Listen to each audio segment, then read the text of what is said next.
Bumili ako ng ganito mga langga kasi, di ba yung balat ng pinya, pati balat binabayaran natin. So, ito, pag itong ginamit mo, less ang matatanggal sa binabayaran mo na balat. Ito ang kanyang finished product. Oh, tikman natin. Napakasarap. Masarap pala yung ginagamit ng ganito.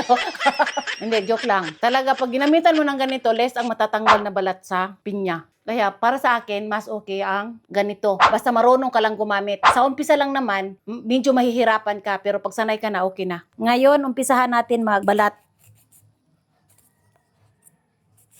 Subukan ko itong ganito. Pero tinuruan ako ng biyanan ko. Yung diri-diritsong biyakin lang diritso. Pero ngayon, subukan ko yung ganito. Traditional na pagbalat ba ng pinya.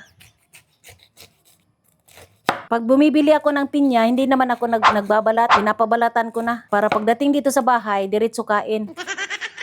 Yung tinuro sa akin ng biyanan ko na ng pinya, magbalat ng pinya, hindi ko nahahawakan ito, ganito dito. Pero dito ngayon, okay lang kasi kami lang naman ang kakain nito. At ngayon, sandali lang, hugasan ko muna. Kasi pag pagkain, mga palangga, maarte talaga ako pagkain, pag-prepare ng pagkain. Subukan natin. Paano to? Ay, madali lang. Wow. Dali lang, isang linya lang ha, ang kukunin ko. Ganito lang muna ang posisyon ng kamay ko kasi hindi pa ako hustler.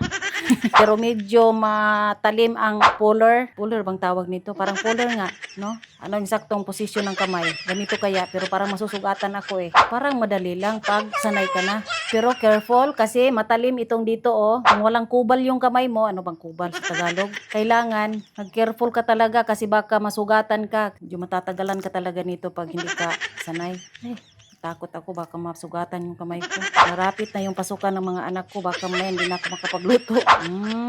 Kailangan marunong ka sa posisyon sa kamay. Ito talaga, yung mata lang talaga ng pinya ang makukuha dito. Parang mas madali pag ganito ang posisyon sa kamay. So pag ganito ang pagtatanggal ng mata, yung gitna hindi na siya makukuha. Tulad nito oh. Ito nakukuha to pagtanggal sa mata. Pero pag ganito madali lang. Mas madali mga langga pag ganito ang posisyon sa kamay. Hindi ka masusugatan at saka yung safety yung kamay mo at saka yung parang nakadiin dito ba ito dito ganyan. Pag ganyan diretso sa tanggal. Mas madali kaysa sa ibang posisyon. Para sa akin to ha, mas madali. Kasi itong dito nakadiin sa ganyan. Pero pag ginanyan mo, mahirap. Kasi gaganyan mo pa. Oh. Hindi, maano dito sa dulo. Pero pag ganyan, sandali lang. Oh, di ba ganito oh. O ito oh, tapos na.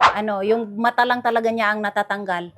Okay pa rin to, kaya lang medyo matagal-tagal. Sandali lang naman pag ako nagbalat. Tapos na. Tapos, slice na natin.